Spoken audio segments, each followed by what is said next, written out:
is worship? Is it a song we sing, a moment we feel, or a ritual we repeat? Or is it something more? Worship is not just a sound.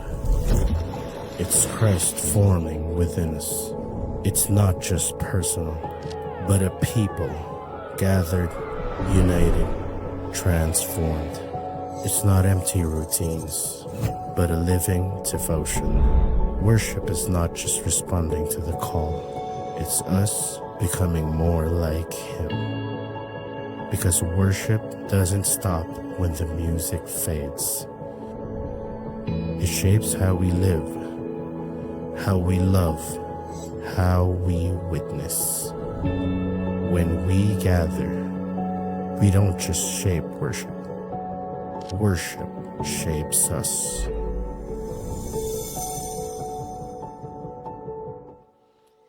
Alright, magandang maga po sa ating lahat. Good morning. Pwede po ba nating pasalamatan, purihin ang Panginoon ngayong umaga na ito? So before I share the Word of God, ay ipapanalangin po natin ang ating mga kids dito po sa harapan at magdideklara po tayo ng pagpapala ng Panginoon sa kanila. So,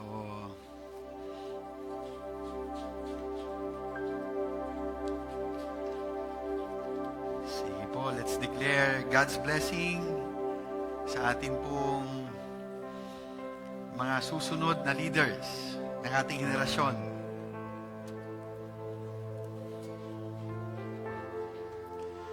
Okay, can we stretch our hands to them? Lord, we just want to thank you, Lord, for your goodness and faithfulness sa buhay po ng mga batang ito, Panginoon. Salamat, Lord, dahil, Lord, sa kanilang pakikinig ng iyong mga salita ay huhubugin niyo rin po ang kanilang mga puso't isipan sa pagmamahal at pagsunod sa iyo. Kaya napakahalaga po, Panginoon, na meron din po silang mga magulang na naroon upang sila'y turuan at akayin, Panginoon, sa iyong mga salita. Salamat, Lord, dahil alam po namin, Panginoon, na napakaganda ng plano niyo po sa buhay ng mga batang ito. Kaya nga po, ang aming deklarasyon, yung mga plano niyo po na yun, ang siyang mangyari at matupad sa buhay nila, Panginoon. Sapagkat walang pinakamainam, Panginoon, na pwedeng mangyari sa buhay ng tao kundi ang lakaran ng iyong katwiran at ang iyong kalooban.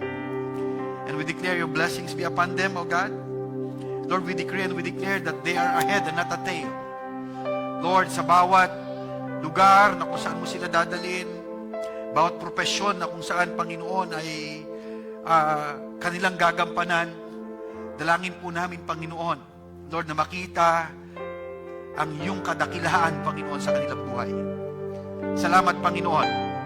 Taglayin ng mga batang ito nawa, O Diyos, ang iyong pagpapala, ang iyong pag-iingat, ang iyong gabay, ang iyong karunungan, Panginoon. Pagpalain niyo po sila sa pangalan ni Jesus. Amen. And amen. And amen. And amen. Amen. Alright. Good morning again sa bawat isa sa atin. Tayo po'y nagpapatuloy sa atin pong series, When We Gather. So, bago po tayo magpatuloy, ay hihilingin ko po ang inyong panalangin sa bawat isa po sa amin na pupunta po sa Cambodia next week. So,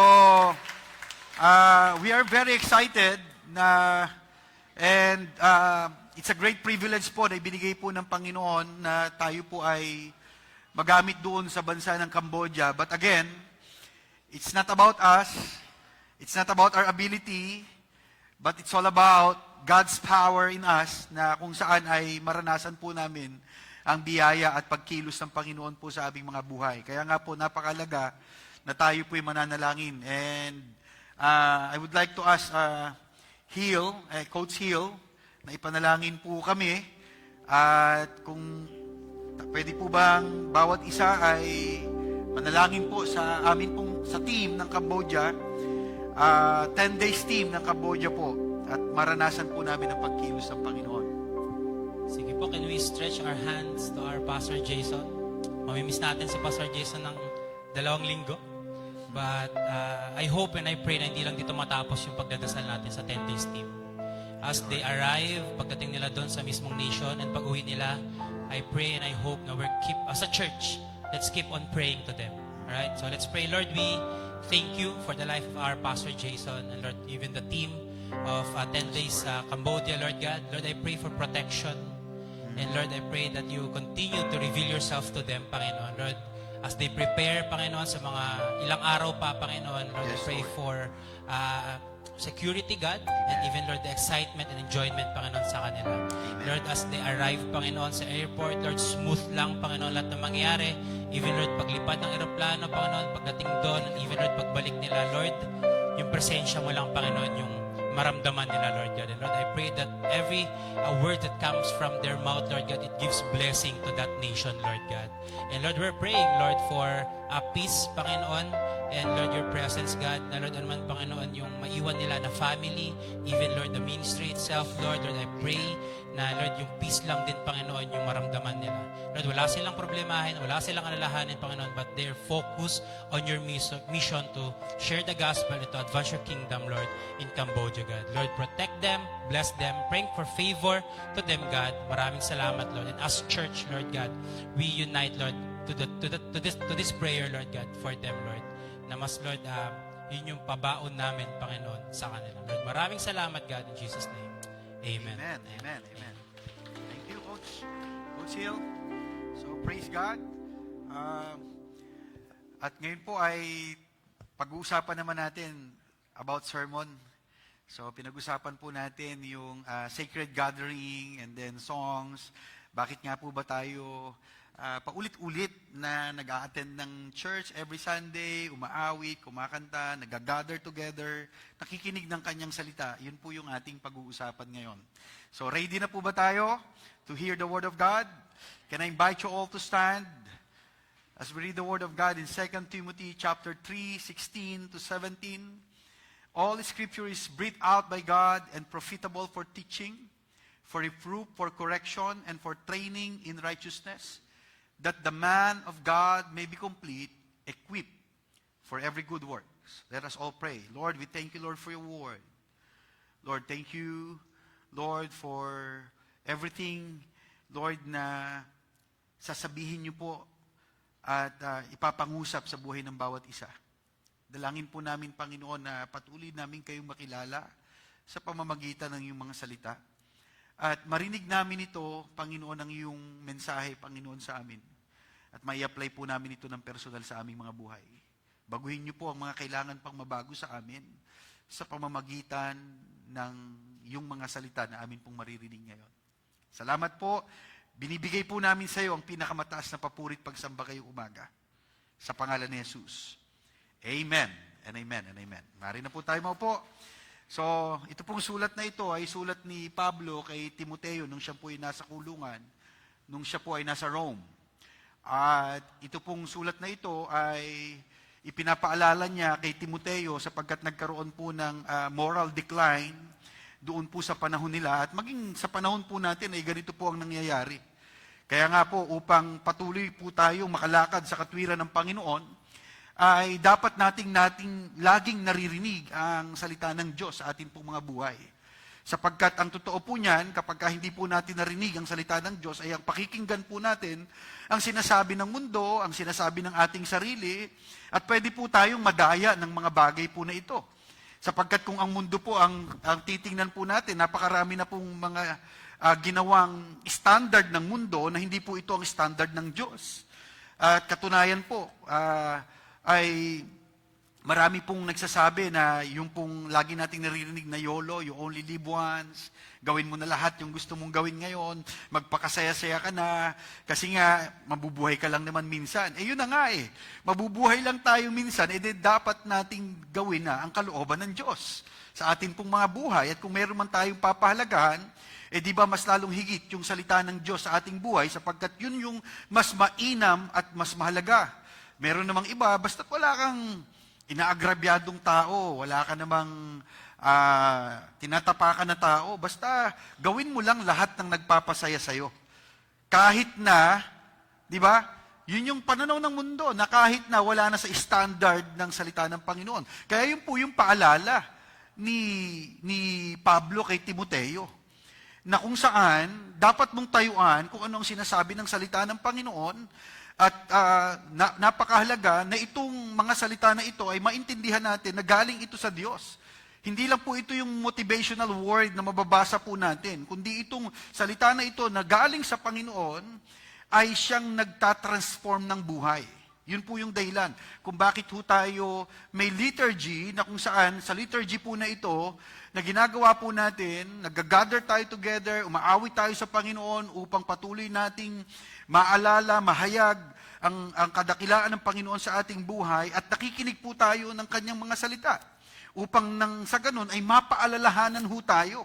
Sapagkat kung hindi po tayo napapaalalahanan, nakakalimot ho tayo at ang gamot sa taong nakakalimot ay isang paalala. Di po ba? So ito'y paalala sa atin ng Panginoon. Sapagkat pwede ho tayong maligaw, pwede ho tayong pakinggan natin yung sinasabi lang ng mundo. So ngayon, napakalaga ho, bakit ho ba tayo nag-gather? Alright.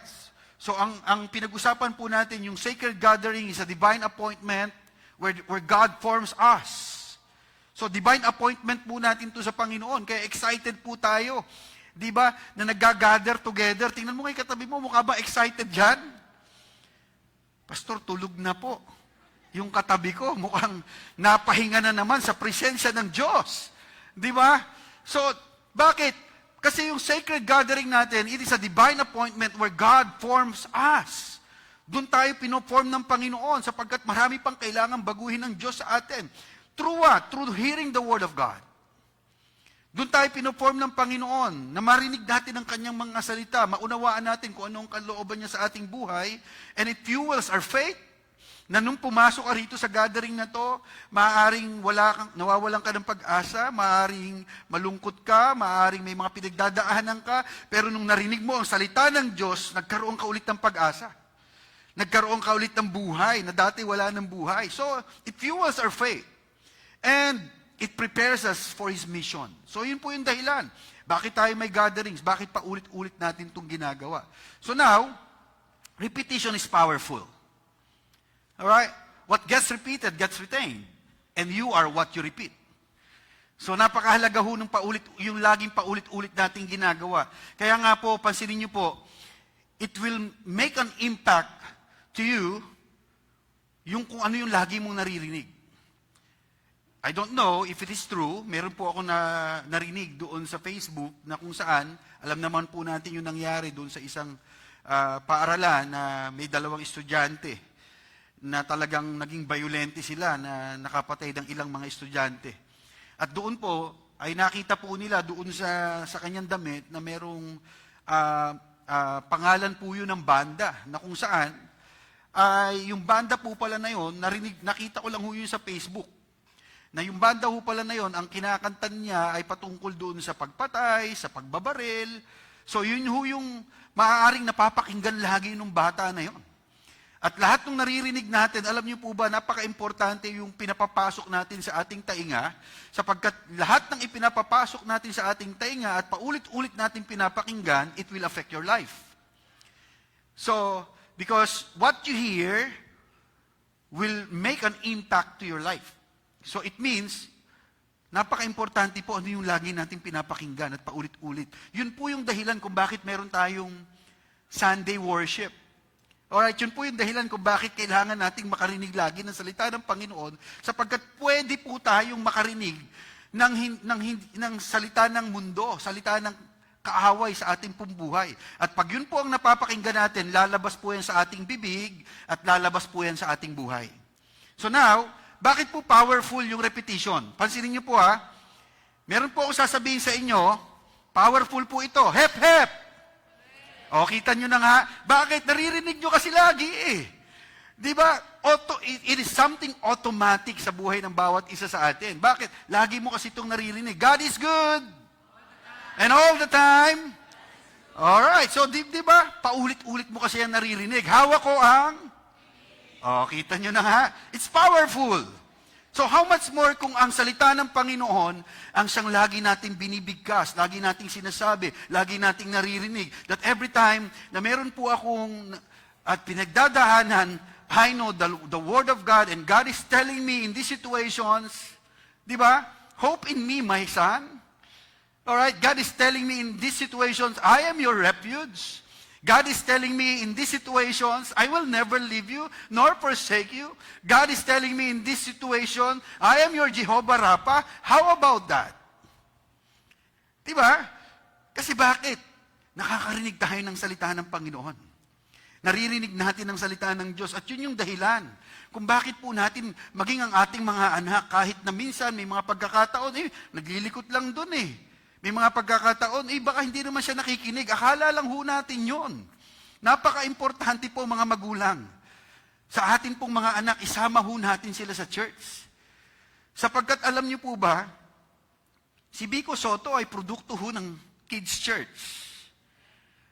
Kung bakit, sabi nga ni Connery, sabi niya gano'n, natatandaan ko nung napanood ko yung interview sa kanya, akala ko nung unang di nakikinig eh. Pag sinasama ko sa church, ang likot lang doon sa church. Ganun ho ba tayo? Dati, nasa kids church lang din yung kasama, ang likot-likot lang din yan. Si Migs nga nun, malikot lang din yan sa kids church. Di ba? Akala mo, hindi nakikinig. Akala mo, pero alam niyo po ba, lahat ng paulit-ulit nilang naririnig, nakaka-apekto ho yun sa kanilang buhay. At akala natin, hindi lang sila na nakikinig, pero yung paulit-ulit nilang naririnig, paulit-ulit nilang napapakinggan, minumolde ho ang kanilang buhay ng mga bagay na ito. Kung hindi ho natin sila intentionally isasama sa loob ng church, ano ho ang gusto nating pakinggan ng ating mga anak? Ano ho ang maririnig nila? That's the reason why we have Every Nation Campus. We thank God for the life of our coaches. Di ba? We praise God for the life of di ba yung mga coaches natin sa Coach Hill, Coach Ryla, at sa mga leaders po natin. Why? Yun ho yung dahilan kung bakit ho natin ito ginagawa, mga kapatid. Alright. Through the sermon, God's Word teaches us. Yun ho yung dahilan kung bakit tayo nandito. Nagpapaturo tayo sa Panginoon. Sapagkat ang totoo niyan, we are broken. We are all broken people. We need someone who's gonna teach us, and we need God to teach us. In 2 Timothy 3:16, all scripture is breathed out by God and profitable for teaching. Alright, kailangan ho nating matuto pa. Kasi hindi ho natin alam lahat. Marami ho tayong matututunan sa salita ng Panginoon. Kahapon ho, nagkasal ako. Sabi kong gano'n sa kasalan ho na yon, walang ibang paraan para ho mahalin natin ang ating asawa, kundi ang una nating mahalin ng Diyos. Kaya pala sinabi ng Panginoon, love the Lord your God with all your heart, with all your soul, and with all your mind. Sapagkat, imagine that for a moment. Doon sa pag-aasawa na meron ho tayo, tapos walang pagtuturo ng Diyos sa buhay natin. Imagine that. Anong klaseng asawa ang magiging tayo kung hindi ho tayo nakakarinig kay Lord? Anong asawa ang magiging tayo kung hindi ho natin naririnig ang salita ng Panginoon kung paano ko mamahalin ang aking asawa? So it means magbabase ka sa emotions mo, magbabase ka sa feelings mo, magbabase ka sa nakikita mo, mahirap mahalin yun pagdating ng panahon. Now, because of God's Word, natuturuan tayo ngayon. Lord, paano ba ako magre-response ng tama? Lord, paano ba ako makikinig? Paano ba ako magpapaturo sa iyo? Napakarami po nating pwedeng matutunan sa salita ng Panginoon, and that is the reason why meron po tayong Sunday service. Kaya sabihin mo sa katabi mo, next Sunday ulit, huwag kang mawawala. Alright. Mag-invite ka pa ng mga kaibigan mo. Okay. So, sabi po ng salita, dito po, sabi po rito, the word teaching refers to instruction in truth. God reveals who He is. Yun po yung teaching na tinutukoy rito. Who we are, what salvation is, and how we are to live. The sermon is not primarily about human opinions or motivational ideas. It is about communicating God's truth to God's people. So ito po yung teaching na sinasabi ho rito. It's all about the truth of God's Word. It's all about our salvation. Paano ba tayo maliligtas? Sapagkat maraming mga tao ang mali ang pananaw sa kanilang kaligtasan. Bakit? Sapagkat they don't know the Word of God. Ang dami hong tao na akala nila, okay naman na kami, mabait naman kami. Di ba? Siguro naman, ay welcome kami sa, kumbaga, yun yung magsasave sa amin. Bakit? Wala naman ako inagrabyadong tao. Diba? Imagine that. Kung wala yung teaching ng Word of God, hindi natin maiintindihan that we need a Savior. Kasi feeling natin, tayo yung magliligtas sa ating sarili. Dahil yun yung pananaw ko rin dati. Basta gumawa ka lang ng mabuti. Wala ka lang inaagrabyadong tao. Sino nagsabi sa'yo? Pwede kasing sincere tayo sa pinaniniwalaan natin, but we can be sincerely wrong. Di ba pwede kasing sincere ako, mabait naman ako, nagbibigay naman ako, tapos hindi ko naintindihan yung salvation about God's Word, pwede kong mamali doon. And that's the reason why we invite our friends, we invite our families, we invite people for them to know the Word of God. Sapagkat dito po sa Sunday service, nakakarinig tayo ng salita ng Panginoon. Hindi lang po para ma-motivate tayo, kundi para ma-transform din ang ating mga puso. Habang naririnig natin ang salita ng Panginoon. Sabi ng salita ng Diyos sa John chapter 4, 23 to 24, "But the hour is coming and is now here, when the true worshipers will worship the Father in spirit and in truth. For the Father is seeking such people to worship Him. God is His Spirit, and those who worship Him must worship in His Spirit and truth." So now, dumating na rin ho ba kayo sa punto nung dati, akala natin, yung worship according doon sa gusto nating gawin kay Lord. Alright, pumunta na ako ng church, naka-worship na ako kay God. Kasi akala ko pag worship, pag gusto kong worship kay God, kailangan may specific na place akong pupuntahan. Ganun po ba? Kasi yun po yung pananaw ng babae na na-meet po ng Panginoong Jesucristo. Alright, darating ang araw na hindi sa lugar lang na ito, o dun sa Jerusalem, sabi ng Panginoong Jesucristo na sasambahin mo ang Panginoon. Kundi ang pagsamba sa Diyos ay sa Espiritu at sa katotohanan. Maraming mga tao sinasamba ang Diyos sa paraan na gusto nila, pero hindi sa paraan na gusto ng Diyos. Pero dito, naiintindihan natin, yung pagsamba palang totoo kay Lord, sa paraan na gusto niya. Kasi maraming paraan ang ginagawa ng tao sa pagsamba sa Diyos, sa paraan na gusto nila. Di ba? Ano tayo kay Lord? Magpasalamat tayo sa Panginoon, punta tayo sa Manawag. Di ba? Paraan na gusto yun natin. Di ba? Magpaano tayo, punta tayo sa ganito, punta tayo kay St. Jude. Punta tayo kay, gusto mo magkaanak, punta tayo saan ba yon? Ubando. Sumayaw tayo ng, di ba? Ngayon, paraan ng tao yun. Now, when we hear the Word of God through the teaching of His Word, naiintindihan ko ngayon, Lord, pwede pala kitang sambahin kahit saan ako naroon. Because I worship you in spirit and in truth. Yun yung gusto ng Panginoon. Nanggagaling yung pagsamba ko sa katotohanan ng Kanyang salita. But how can I know the truth kung hindi ko napapakinggan ang Kanyang mga salita? So, yun po yung napaka-importante, mga kapatid. Kaya nga po, naintindihan natin, paano bang manalangin sa Panginoon, tinuruan tayo ng Panginoong Jesucristo. Saan natin narinig yun? Di ba? Naririnig natin lagi yun. Paano ba tayo mananalangin? Bukod po doon sa pagbabasa natin ng salita ng Panginoon, naririnig natin dito, di ba? Our Father who art in heaven, hallowed be your name. Hindi ito yung papaulit-ulitin lang natin sasabihin. So dito natin naiintindihan, prayer is first and foremost a relationship with God. Alright, yung akin palang pananalangin, hindi ako lalapit sa Diyos dahil lang may pangangailangan ako. Lumalapit ako sa Diyos dahil may relasyon ako sa Kanya. Ay, doon natin, unti-unting nababago yung perspective natin. Bakit? Dahil naiintindihan natin sa pamamagitan ng Kanyang mga salita na paulit-ulit nating naririnig. At nagbabago yun ang puso natin. At ang buhay natin, mga kapatid. Ano sabi ng salita ng Diyos sa pagtuturo niya sa mga anak? Listen to this, sa mga anak na narito ngayon. Gusto mo bang mapagpala ang buhay mo? Sabi ng salita ng Diyos, Ephesians 6:2-3, honor your father and mother. This is the first commandment with a promise, that it may go well with you and that you may live long in the land. Alright, kumusta tayo mga anak? Pag pinagsabihan na tayo ng ating mga magulang, pinaghugas na kayo ng pinggan, ako na naman. Di ba?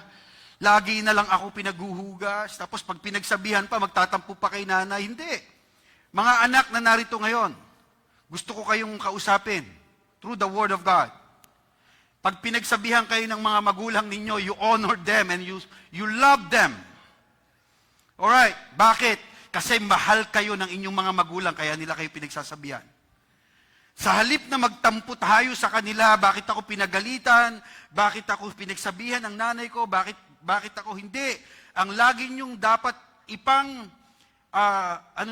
ipangsala doon sa pagsasabi sa inyo ng mga magulang, mahal ako ng magulang ko, at sinabi ng salita ng Diyos, honor your father and your mother, period. Alright? And sometimes, may mga pagkakataon talaga sa buhay natin, parang, Lord, it doesn't make sense. May yung parents ko kasi, parang ang labo eh. Pero alam nyo, pag ginawa nyo ito, mga anak na narito ngayon, si Lord din ang magbabago ng puso ng inyong mga magulang. Hindi nyo sila i-honor dahil ka-honor-honor lang yung magulang ninyo. I-honor nyo sila dahil yun ang sinabi ng salita ng Panginoon. At pag ginawa natin yon, maliwanag ang sinabi ng salita ng Diyos, that it may go well with you and that you may live long in the land. Mga anak na narito ngayon at minsan tayong naging anak at kung may mga magulang pa tayo. If you want to be blessed, honor your parents. Maliwanag ang turo ng Diyos. So imagine that. Hindi na tayo mangangapa sa buhay. Kaya natin ito ginagawa ng paulit-ulit. Gusto natin ng blessed na buhay, di ba? Andito na sa salita ng Diyos. Gagawin na lang natin. Para sa pagpapatawad. Alright. May turo din ng Diyos. Okay, anong turo niya? Matthew 18:21-22. Then Peter came up and said to him, Lord, how often will my brother sin against me, and I forgive him? As many as 7 times. Oh, wow. Di ba? That time, yung kanilang batas, 3 beses lang. Pero si Pedro, sinobrahan mo pa ng 4, matindi ka, Pedro. O, ito sinabi ni Jesus. Jesus said to him, I do not say to you 7 times, but 77 times. It means, isang araw lang ito, ha? Gaano karami yun? 77 times 7. Many. Di ba? So, napakarami nun. Ibig sabihin, tinuturuan tayo ng Panginoon na magpatawad, hindi lang para dun sa taong pinapatawad natin, pero tinuturuan tayo ng Panginoon na magpatawad dahil yun ay para sa atin, dahil ang unang taong ikinukulong natin pag hindi tayo nagpapatawad ay tayo mismo. That every time na nakikita ko yung tao na ito, di ba, ang ganda-ganda ng mood ko, umaawit pa ako ng papuri kay Lord, bigla ako nakita yung tao na to, nawala ako sa mood, ayoko na mag-worship. Dahil lang sa tao na yon, hindi ka naka-worship kay Lord. Dahil lang sa taong may sama ka ng loob, hindi natin nagawa ng bigyan ng lugod ang Panginoon sa ating buhay, and that's the reason why God is teaching us to forgive. God is teaching us to forgive others as we have been forgiven by the Lord. Doon ko naiintindihan, Lord, pinatawad mo lang din ako eh. Kaya Lord, salamat sa pagtuturo mo sa akin na magpatawad sa iba, sapagkat the moment na hindi ako magpatawad, Panginoon, yun yung magkakaroon ng problema ang ating ding relationship. Therefore, Lord, ayaw mong mangyari yun, kaya tinuturuan mo akong magpatawad. Di ba? Ang ganda ng teaching ni Lord. Amen. Ang sarap pakinggan ng teaching ni Lord, bagamat sa una, Lord, parang ang bigat niyan, pastor eh. Ang hirap magpatawad eh. Di ba? Pero gusto kong sabihin sa inyo, mas mahirap na hindi magpatawad. Magpatawad na lang tayo sa biyaya ng Diyos. Through the sermon, God's word reproves and corrects us. All Scripture is breathed out by God and profitable for teaching, for reproof, for corrections. So, yung reproof expose what is wrong in us. Yun yung reproof. Na habang naririnig ko yung salita ng Panginoon, sinabi mo ba yung buhay ko kay pastor? Di ba? Yung meron ba kang ganun kayo na ano? Di ba si pastor pinaparinggan yata ako, in-expose yung ano ko. Hindi. Di ba? Yun yung ano, yung reproof. Habang naririnig natin yung salita ng Panginoon, ine-expose niya kung ano yung mali sa atin. Yun po yung maganda ron. And then, yung correction, God restores what is right. So it means, tinuturuan naman tayo ngayon ng Panginoon doon sa correction, nire-restore niya tayo doon sa tama nating dapat lakaran. Yun yung pagkakaiba nito.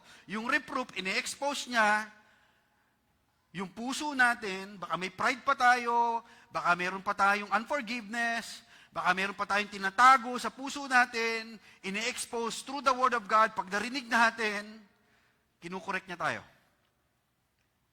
Napakasarap nung ganun, di ba? At dun mo alam niyo nung araw, nung bata ako, ganun din ba kayo? Pag pinagalitan ako, parang feeling ko, parang, ano tawag dito, yung masakit sa akin. Pero ngayon, hope mong i-hear, na-appreciate nyo, Lord, salamat kasi may magulang ako na hindi ako pinabayaan na magpatuloy sa kasalanan. Di ba? Pero nung bata tayo, hindi natin na-appreciate yun. Nagagalit pa tayo, nagtatampo pa tayo. Kasi bakit? Hindi masakit minsang makorek eh.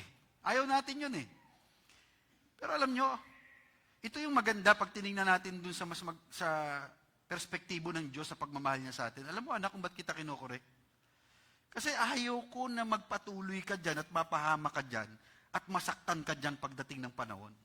Yun yung dahilan ko kung ba't kita kinokorek.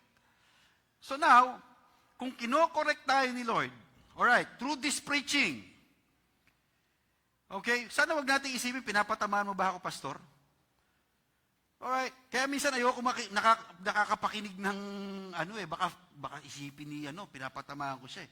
Bakit hindi natin isipin? Bakit ikaw lang ba yung dumadaan sa ganung sitwasyon ng buhay? Paano naman yung iba pag di nila narinig to? Tapos gagawin natin personal na pinapatamaan ko, pastor, di na ako a-attend dyan. Hindi. Kapag narinig natin, mga kapatid, na may kailangan baguhin sa atin ng Panginoon at tinamaan talaga tayo, ibig sabihin, babaguhin ka ng Diyos. Yun ang totoo noon, mga kapatid. Huwag nating pinapatamaan ako ni pastor. Di ba? Hindi, mga kapatid. Tingnan natin yung mga bagay na pwedeng baguhin sa atin ng Diyos at through that, Lord, manghihingi ako ng tawad sa iyo, nagpapabago ko sa iyo, Panginoon. Sabi po ng Kawikaan, 3, 11 hanggang 12, anak, huwag mong mamasamain kapag tinatama ka ng Panginoon. Sabi niya rito, upang ituwid ang iyong pag-uugali. Sapagkat, itinutuwid ng Panginoon ang ugali ng kanyang mga minamahal. Katulad ng ginagawa ng isang ama sa kanyang anak na kinalulugdan. So, ibig sabihin, kapag ka tinamaan ka ng salita ng Diyos, yan ay ang pagmamahal ng Diyos para sa iyo. Amen! Yun yung dahilan kung bakit tayo narito. Upang madinig ang salita ng Diyos at nang sa ganon, kung merong kailangang baguhin, ayusin sa aking pag-uugali, Lord, magpapaayos po ako sa inyo. Tulungan niyo po ako because we're broken people. Kailangan pa nating, meron ba ritong perfect na, pwede nang kuhanin ni Lord? Diba? Wala akong perfect sa atin. Sana bawat isa sa atin, nandun tayo sa posture ng humility na, Lord, marami pang kailangan baguhin sa buhay ko. Hindi ako nagpunta rito sa loob ng church dahil perfect na ako, Lord. Nagpupunta ako rito, Lord, ina-acknowledge ko na kailangan pa na maraming mabago pa sa aking buhay. At Lord, sana pag narinig ko ang salita mo, Lord, baguhin mo ang puso ko sa puso na gusto mo para sa akin. Amen! Yun yung gusto ng Panginoon sa ating lahat, mga kapatid. So when someone preaches, listen, not just hear. Iba kasi yung nakinig lang eh. Di ba? Wala akong choice eh. Nandito na ako, makikinig na lang ako. Pero, di ba? Tapos ginawa nating parang buffet yung salita ng Diyos. Di ba? O, puro karni lang, tsaka mga sweets lang yung gusto ko dyan. Ayoko ng gulay. Sino rito ayaw mo ng gulay? Di ba? Di ba? Puro sweets lang, puro karni lang, ayaw ng gulay. Pero alam nyo, kailangan mo ng gulay minsan. Bakit? Kasi it is good for your health. Kaya kailangan natin, hindi dapat parang buffet na pipiliin ko lang yung salita ng Diyos. Pagka about prosperity yan, Lord, come on, pastor, preach it. Di ba? Kapag about blessing yan, come on, pastor, preach it. Pag about favor ng Lord, come on, pastor, preach it. Pero kapag babaguhin na yung pride ko, pinaparinggan na naman ako ng pastor na yan. Di ba? Kapag yung ugali ko na, parang sinabi mo ba yung buhay ko dyan? Di ba? Hindi. Lord, makikinig ako sa'yo. Kung ano yung gusto mong baguhin sa akin, magpapabago ako. Kung meron ka pang nakikitang pride, kung may nakikita kang unforgiveness, Lord, turuan niyo po ako na makita ko ito ng personal. Lord, kung may mga kailangan pa ako isuko sa iyo, ipakita niyo sa akin ng maliwanag. Alright. So now, 1 Timothy 3:16, keep a close watch on yourself and on the teaching.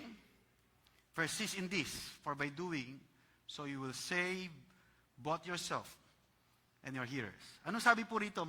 Malagawong tingnan ho natin. Keep a close watch on yourself and on the teaching.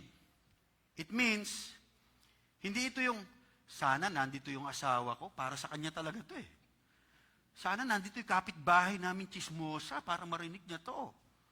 Di ba? So minsan, nakikinig tayo, pero ang iniisip natin ibang tao. Para sa kanya talaga to eh. Itong preaching na to, hindi, ikaw yung nandito, therefore, para sa'yo to. Alright. Hindi para sa ibang tao. It means na habang nakikinig ako sa salita ng Panginoon, Lord, turuan niyo po ako. Sabi rito, I'll keep a close watch on myself and on the teachings, Lord. Lord, tulungan niyo po ako, Panginoon. Ano yung gusto niyo pong sabihin sa akin sa iyong mga salita na ito? Alright, hindi ito para sa ibang tao, kundi para dapat sa akin. Bakit? Kasi minsan, hindi naman babaguhin pa ni Lord yung ibang tao. Ang una niyang babaguhin ay tayo. Kung paano tayo magre-respond ng tama dun sa tao nating gustong baguhin ng Panginoon. Receive corrections with humility. Alright? So tanggapin natin yung correction ng may pagpapakumbaba. Kung may nagko-correct sa'yo, kung may nagsasabi sa'yo, with all our hearts, now, with all humility, maraming salamat po. Dahil sinabihan niyo po ako ng mga bagay na kailangan kong baguhin. Allow God's word to search your heart. And repent quickly when God convicts you. Ang mahirap po minsan, inaalagaan natin yung mga bagay na alam natin hindi nakalooban ng Diyos. Kaya tuloy, mas lalo tayong napapahamak dahil hindi tayo nakikinig sa kanyang mga salita. Can I invite the keyboardist to come up here? Through the sermon, God's word train us in righteousness. You know what? The word training is not easy. So it's not a one-time event of our lives. So Christianity is not a one-time event. Hindi ito yung one-time lang na, uy, grabe yung feelings. Iyak ako ng iyak. Alright? So, sa totoo lang, okay namang umiyak kung naiiyak talaga tayo. Okay din yung feelings minsan na sobrang saya natin na naglululundag sa worship. Pero kung hindi ito magkakaroon ng transformation, it's just about feelings and emotions. Kung ang preaching ay marireduce siya sa isang motivational speech, magiging motivation o motivated sinner lang tayong lahat. O, na-motivate lang ako pero walang nabago sa puso ko. Kung ang preaching ay magre-reduce ito sa pagiging comedy, magiging happy sinner lang tayo. Ang ganda ng preaching ni Pastor, natawa ako sa joke. Maging happy sinner lang tayo. Diba? So, kung ang preaching natin of the gospel is all about prosperity, pwedeng, diba? Maging prosperous ka nga sa mga material na bagay, pero pwedeng hindi ka blessed.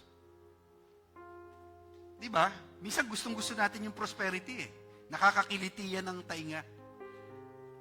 Pero kung yung preaching about prosperity lang, pwedeng ang daming ang pera, pero hindi ka blessed. Iba kasi yung blessed sa marami lang na pera. Pag sinabi mong blessed, kasama yung lahat ng aspeto ng buhay, hindi lang ito material na bagay. Ibig sabihin, you enjoy your relationship with God, you enjoy your relationship with your wife, you enjoy your relationship with your family and with other people. That's being blessed.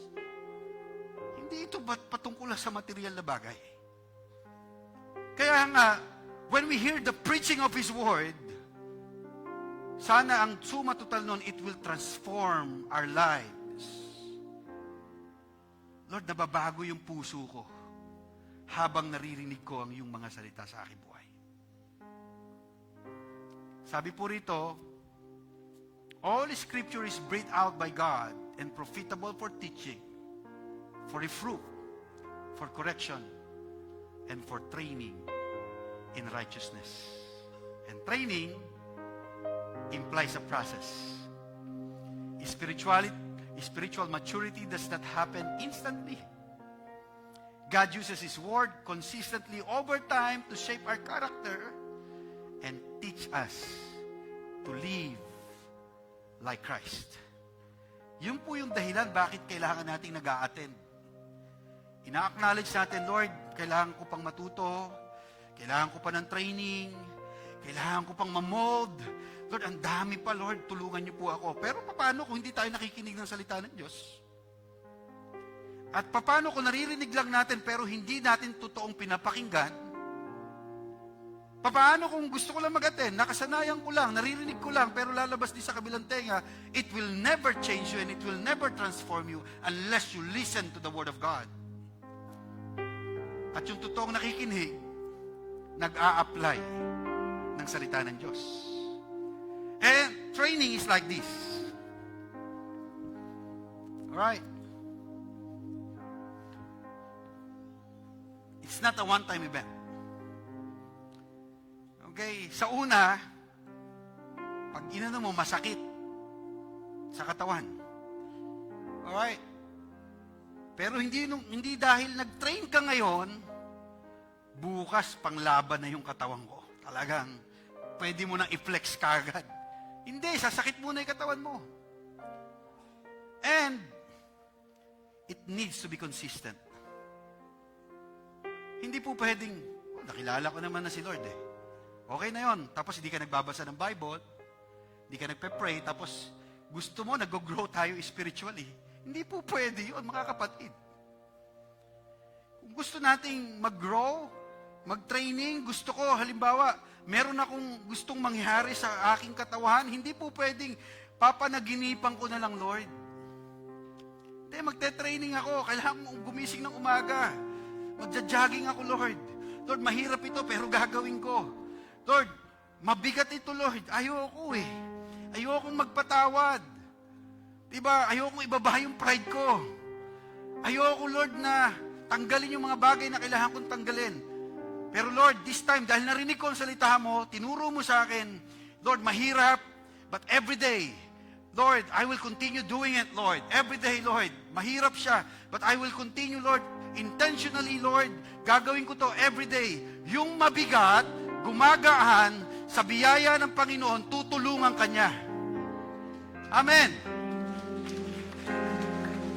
Yung dating mahirap, hindi na mahirap sa'yo, kasi pinapractice mo na siya. Mahirap lang minsang mag-pray kasi hindi tayo sanay. Mahirap lang minsang magbasa ng Bible kasi hindi natin pinaulit-ulit na gawin. Pero, yun yung dahilan kung bakit kailangan nating paulit-ulit na mapakinggan. Kasi gusto nating makapagtagumpay sa kasalanan pero wala tayong ginagawa. Bakit lagi na lang akong bumibigay? Bakit hindi ako makapagtagumpay sa kasalanan? Balikan mo yung mga paulit-ulit mong ginagawa. Baka nakalimutan mo nang gawin ang mga bagay patungkol sa Diyos. Nakikinig lang tayo pero hindi natin pinapakinggan ng totoo. Now, James 1:22, but be doers of the word and not hearers only, deceiving yourselves. That's the bottom line. Narinig mo ngayon ang salita ng Diyos, pero hanggat hindi mo ito ina-apply, hindi ito makaka-apekto sa iyong buhay. Mahalagang naririnig ang salita ng Diyos because faith comes from hearing and hearing the Word of God. Pero hindi tayo magtatapos doon. We need to apply God's Word. And the proof that we have truly heard God's Word is that we live according to it. Ang totoong nakinig ay pinamumuhay ang salita ng Diyos. Can I invite the music team to come up here? So mga kapatid, sa pagkakataon na ito, I don't know about you, ko alam kung saan mo kailangang i-apply ang salita ng Panginoon sa'yo. But when we hear a sermon, ask ourselves, what is God teaching me today? Tanungin mo natin ang ating sarili, Lord, saan mo ako tinuturuan ngayon? It's between you and the Lord. Okay, pwede po bang yumukot, pumikit ang bawat isa? And I will ask this question again. What is God teaching you today? Anong tinuturo sa atin ngayon ng Panginoon? It's between you and the Lord. Lord, saan mo ako tinuturuan? Lord, tinuturuan mo ba ako ngayon magpatawad? Tinuturuan mo ba ako ngayon, Lord, ibaba ko yung pride ko? Lord, tinuturuan mo ba ako ngayon, Panginoon, na bitawan ko yung mga kasalanan na ito? Saan mo ako tinuturuan, Lord? What is God correcting me today? Lord, saan mo ako kinokorek? And how is God training me to become more like Christ? At habang nakayukot nakapikit kayo, pwede ka bang magsuko ngayon sa Panginoon ng iyong buhay at magpatulong sa Kanya? Ipanalangin mo sa Panginoon na tulungan Kanya.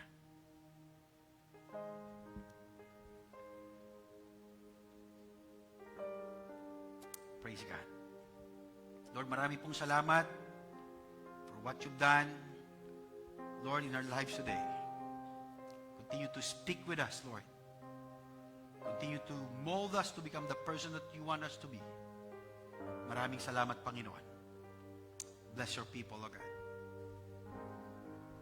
Amen. I invite you all to stand. Let's worship our God. Search my heart and know my thoughts, oh Lord. You see me and you love me. You are all my soul longs for, oh Lord. Would you mold me? Would you change me? Would you change me?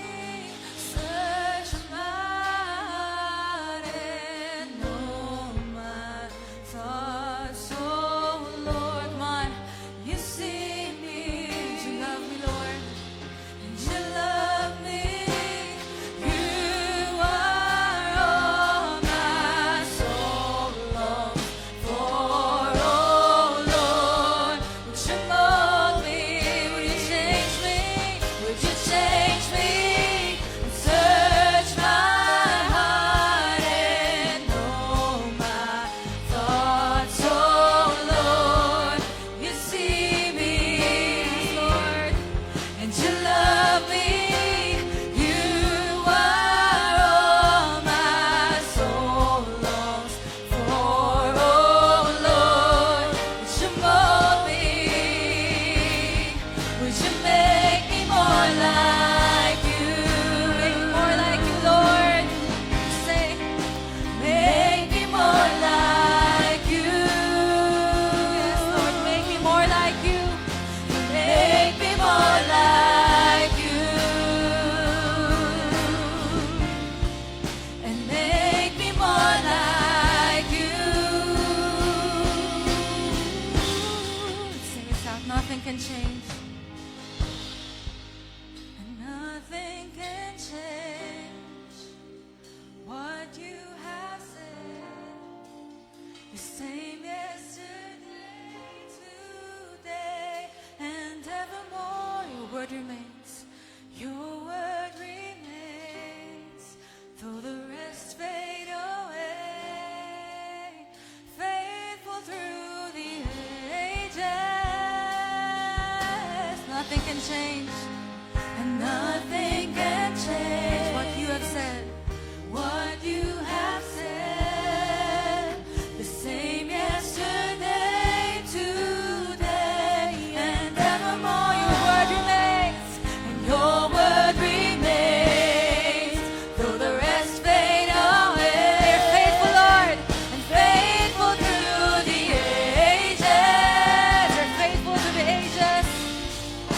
You're faithful through the